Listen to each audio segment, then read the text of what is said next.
सुष्मिता तिवारी। तो आइए शुरुआत करते हैं राजस्थान रिपोर्ट की खबरों की। बैर विधानसभा क्षेत्र के अंदर बिजली की कटौती को लेकर जनता पूरी तरह से आक्रोश व्यक्त कर रही है। आपको बता दें कि कोरोना महामारी के कारण स्कूल बंद कर दिए गए हैं, सिर्फ ऑनलाइन पढ़ाई पर ही जोर दिया जा रहा है। लेकिन बिजली विभाग की लापरवाही के कारण ग्रामीण क्षेत्रों में कई दिनों तक बिजली नहीं आने के कारण बच्चों की उचित पढ़ाई नहीं हो पा रही है, जिससे बच्चों की पढ़ाई का काफी नुकसान हो रहा है। देखिए भरतपुर से हमारे संवाददाता देवी सिंह प्रजापत की इस रिपोर्ट के जरिए। मैं ग्राम पंचायत जीवत पंचायत का वार्ड सदस्य हूँ। ग्रामीण क्षेत्र में सबसे बड़ी समस्या बिजली की है। बिजली ना आने के कारण पढ़ने वाले बच्चों पर बहुत बड़ा असर पड़ रहा है। हमने कई बार बिजली के कर्मचारी या अधिकारियों को हमने कई बार टेलीफोन करते हैं, लेकिन हमारे टेलीफोन को भी नहीं उठाते हैं। हम बिजली कटौती के कारण पूछते हैं तो वे हमको। मेरा नाम पूनम धाकड़ है। मैं राजकीय उच्च माध्यमिक विद्यालय की स्टूडेंट हूँ। हमारे यहाँ पर लाइट नहीं आने के कारण बहुत प्रॉब्लम है और हमारे स्कूल में जो पढ़ाया जाता है हम सिर्फ उसे ही पढ़ते हैं। घर जाकर लाइट ना आने की वजह से हम कुछ नहीं पढ़ पाते हैं और सिंगल फेस लाइट की वजह से हमारा कोई भी पढ़ाई नहीं हो पा रही है। कोरोना की वजह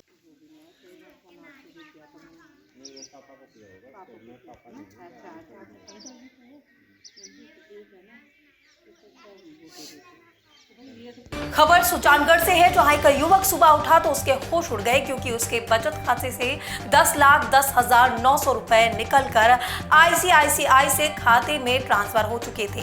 तो वहीं रामचंद्र करवाहा का कहना है कि उन्होंने किसी को OTP भी नहीं बताया है। फिलहाल पुलिस ने मामला दर्ज कर लिया है और जांच में जुट गई है कि आखिर कैसे बिना OTP बताए दूसरे के खाते में रुपए ट्रांसफर हो गए हैं। तो वहीं इस संबंध में इसी स्मॉल बैंक के अधिकारी कुछ भी कहने से बच रहे हैं। देखिए सुजानगढ़ से हमारे संवाददाता की ये रिपोर्ट। FIR दर्ज कराई है आपने? मैं सुबह जब उठा था तो 7:30 बजे मैंने मोबाइल चेक किया था, तो मेरा खाता मेरे भाई का खाता है AU स्मॉल फाइनेंस बैंक में। तो उसमें मैंने पाया 10,10,10,900 रुपये उसमें निकलने पाया है। मैं इस संबंध में यहाँ थाना, उस फ्रॉड ने मेरे भाई का खाता है मारुति कंस्ट्रक्शन में, उसने 2 लाख रुपए डाले हैं और एक मेरी भतीजी का खाता है कनक महेश्वरी का, उसमें उन्होंने 90,000 रुपए डाले हैं।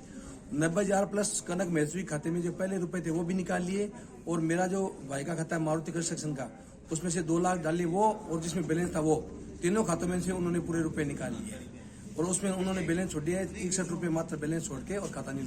उक्त घटना किसी OTP वजह से है क्या?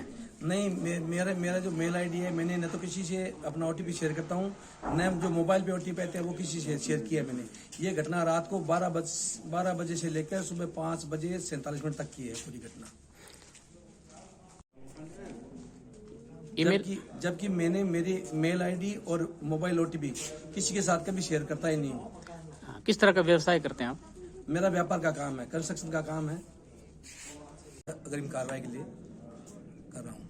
खबर धौलपुर से है, जहां इलेक्ट्रिसिटी कॉर्पोरेशन के सहायक अभियंता भास्कर खत्री ने बताया कि जयपुर इलेक्ट्रिसिटी कॉर्पोरेशन के निर्देश में जिले भर में बकायेदारों और डिफॉल्टरों के खिलाफ विशेष अभियान चलाया जा रहा है। उसके अलावा इलेक्ट्रिसिटी कॉर्पोरेशन की टीम बिजली की चोरी रोकने के लिए भी छापेमारी का काम कर रही है। तो वहीं बीते दिन इलेक्ट्रिसिटी कॉर्पोरेशन की टीम ने धौलपुर उपखंड इलाके के गाँव खोलपुरा और सरानी में कार्यवाही को अंजाम दिया है। खबर टोडा भीम से है, जहाँ हायर सेकेंडरी स्कूल पदमपुरा के लिए खेल मैदान व 2 कमरे बनाने के लिए मंत्री BD कला ने 30 लाख की स्वीकृति दी है। साथ ही करौली कलेक्ट्रेट को आदेश जारी किया कि कार्य जल्द से जल्द कराया जाए व शिक्षा विभाग के अधिकारियों को निर्देश भी दिया गया। देखिए टोडा भीम से हमारे संवाददाता महेंद्र कुमार जोशी की ये रिपोर्ट। सरपंच साहब, आप पदमपुरा से हो और आप जयपुर BD कल्ला जी के पास किस मैटर पे पहुंचे हो और कहना मिले थे उनसे? देखिए, मैं BD कल्ला जी से आज ही मिला था। मैंने कल उनके PA से मैं बोल के आया था, आज का मुझे टाइम दिया था, तो आज जाके मैं उनको मिला था। और मेरे गांव के अंदर एक तो क्या है, बच्चों के लिए खेल मैदान की आवश्यकता थी, तो उसके लिए मिला था।